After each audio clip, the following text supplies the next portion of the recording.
آپ کو یہ سن کر حیرت ہوگی کہ موجودہ دور کے ارب پتیوں جن کے نیٹ ورتھ بلینز ڈالر میں ہے، ان کے مقابلے میں تاریخ میں ایک ایسا مسلم حکمران کا نام بھی ملتا ہے جس کی دولت کا اندازہ موجودہ اور سابقہ ادوار کے اشخاص سے کئی گنا زیادہ بتایا جاتا ہے۔ تاریخ کے اس امیر ترین شخص کا اصل نام موسیٰ کیٹا تھا، لیکن تخت نشینی کے بعد یہ منسا موسیٰ کہلایا۔ منسا مقامی زبان میں بادشاہ کو کہتے ہیں۔ یہ سن 1312 سے سن 1337 تک سلطنت مالی کا حکمران تھا۔ منسا موسیٰ تاریخ کا امیر ترین شخص مانا جاتا ہے۔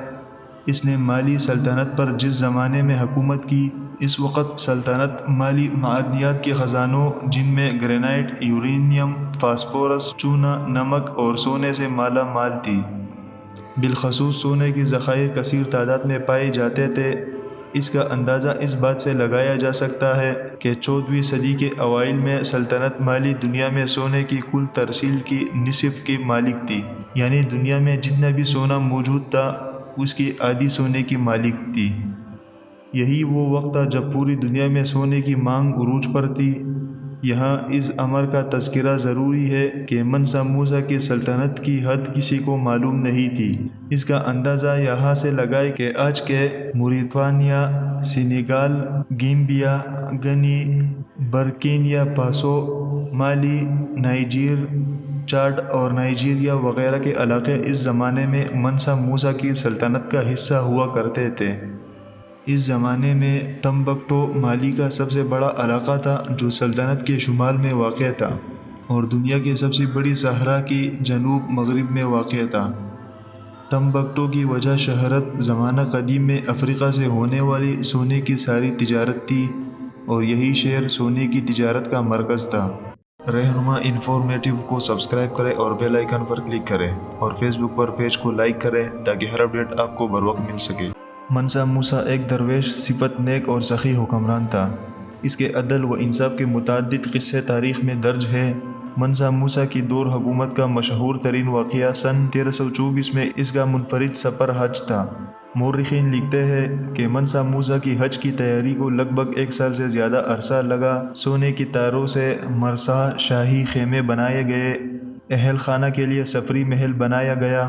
موسیٰ کے ذہین ترین درباریوں نے ہزاروں خیموں پر مشتمل ایک بے مثال چلتا پھرتا شہر بنا ڈالا۔ منسا موسیٰ کو سب سے زیادہ شہرت اس سفر حج کی وجہ سے ملی۔ یہ سفر اس قدر پرشکوہ تھا کہ اس کی وجہ سے منسا موسیٰ کی شہرت نہ صرف اسلامی دنیا کی ایک بڑی حصے میں پھیل گئی بلکہ تاجروں کے ذریعے یورپ تک اس کی نام کے چرچے ہونے لگے اور لوگ اس کے قافلے کو دیکھ کر دنگ رہ گئے۔ لوگوں نے دیکھا کہ منسا موسیٰ کے قافلے کی ہمراہ 60,000 افراد تھے، جن میں سے 12,000 اس کے غلام اور پیروکار تھے، جنہوں نے 4-4 پاؤنڈ سونا اٹھا رکھا تھا۔ بقول ابن خلدون، منسا موسیٰ کے قافلے میں اتنے زیادہ لوگ تھے کہ ان کا شمار مشکل تھا۔ منسا موسیٰ جس گھوڑے پر سوار تھا اس کے لیے سونے کی خصوصی لگامیں تیار کی گئی تھی۔ اس طرح منسا موسیٰ کے آگے 500 افراد کا دستہ تھا جنہوں نے خوبصورت ریشمی لباس زیب تن کیا ہوا تھا اور ہر ایک کے ہاتھ میں سونے کی ایک ایک چھڑی تھی۔ اس کے ساتھ ساتھ اس قافلے میں 80 اونٹوں کا ایک کارواں بھی تھا جس کے ہر اونٹ پر 136 کلو سونا لدا ہوا تھا۔ دراصل اس وسیع سلطنت میں سلطان مالی دنیا کے آدھی سونے کے مالک تھے اور ان سب کا مالک منسا موسیٰ تھا۔ ایک اندازے کے مطابق منسا موسیٰ نے 125 ٹن سونا راہ خدا میں خرچ کیا تھا۔ اس سفر کے دوران یہ جہاں سے گزرتا غربا کی مدد کرتا، ہر جمعے کو وہاں ایک مسجد تعمیر کراتا اور وہاں کے حاکم اور تاجروں کو ملتا اور انہیں سونے سے مال و مال کر دیتا۔ کہتے ہیں کہ قاہرہ اور مدینہ کے لوگوں نے اتنا سونا شاید خواب میں بھی نہ دیکھا ہوگا جتنا منسا موسیٰ اپنے ساتھ سفر میں لایا تھا۔ منسا موسیٰ اس سفر کے دوران مختلف ریاستوں کے بادشاہوں سے بھی ملتا ہوا جاتا۔ مصر کے مملوک سلطان اور النصر محمد سے اس کی ملاقات تاریخ کے اوراق میں آج بھی زندہ ہے۔ ابن خلدون کہتا ہے، النصر محمد جیسا بادشاہ منسا موسیٰ کی جاہ و جلال اور دولت کو دیکھ کر ششدر رہ گیا۔ اس سفر کے دوران اس نے اس کثرت سے سونا خرچ کیا کہ مصر میں سونے کی قیمتیں کئی برسوں تک گری رہی۔ اس زمانے میں غالباً مغربی افریقہ کے اس علاقے میں سونے کی کثیر تعداد پائی جاتی تھی۔ منسا موسیٰ اس قدر فراخ دل، سخی اور شاخ خرچ تھا کہ جب مصر سے گزرا تو کہتے ہیں کہ اس نے غریبوں کو اتنی عطیات دیے کہ علاقے میں افراط زر کی کیفیت ہو گئی۔ منسا موسیٰ حج سے جب واپس آ رہا تھا تو دربار میں سوال اٹھایا گیا کہ میں ان علاقوں کی معیشت کیسے بہتر کر سکتا ہوں، کیونکہ میرا ارادہ تو نادار لوگوں کی مدد کرنا تھا، جبکہ میرے علم کے مطابق ان علاقوں کے لوگ معاشی عدم و استحکام کا شکار ہو گئے ہیں۔ چنانچہ باہم مشورے سے اس نے اعلان کیا کہ جو لوگ اسے سونا واپس کرنا چاہے وہ اسے دگنا قیمت ادا کرنے کو تیار ہے۔ لوگوں نے اس ناقابل یقین پیشکش سے خوب فائدہ اٹھایا اور خیرات اور امداد میں دیا گیا سونا دوبارہ اس کے پاس واپس آ گیا، اور لوگوں کی معاشی حالات بھی بہتری کی جانب جانا شروع ہو گئی۔ منسا موسیٰ کی اس سفر کی وجہ سے اس کی دولت اور فیاضی کی چرچے چار سو پھیل گئے۔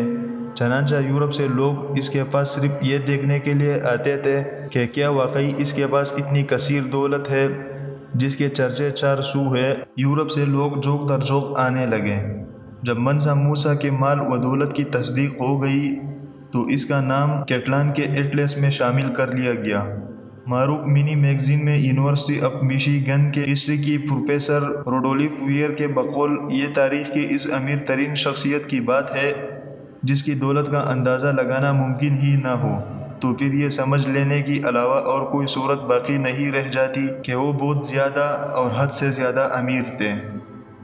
اگرچہ منسا موسیٰ کی دولت کا آج کے دور میں تخمینہ لگانا مشکل ہے، تاہم پھر بھی ایک محتاط اندازے کے مطابق اس کی دولت آج کی 480 بلین ڈالر سے بھی شاید زیادہ تھی۔ دوستو، اگر ویڈیو پسند آئی ہے تو لائک ضرور کریں اور کومنٹ میں اپنا فیڈ بیک ضرور دیں۔ رہنما انفارمیٹیو کو سبسکرائب کریں اور بیل آئیکن پر کلک کریں، اور فیس بک پر پیج کو لائک کریں تاکہ ہر اپڈیٹ آپ کو بر وقت مل سکے۔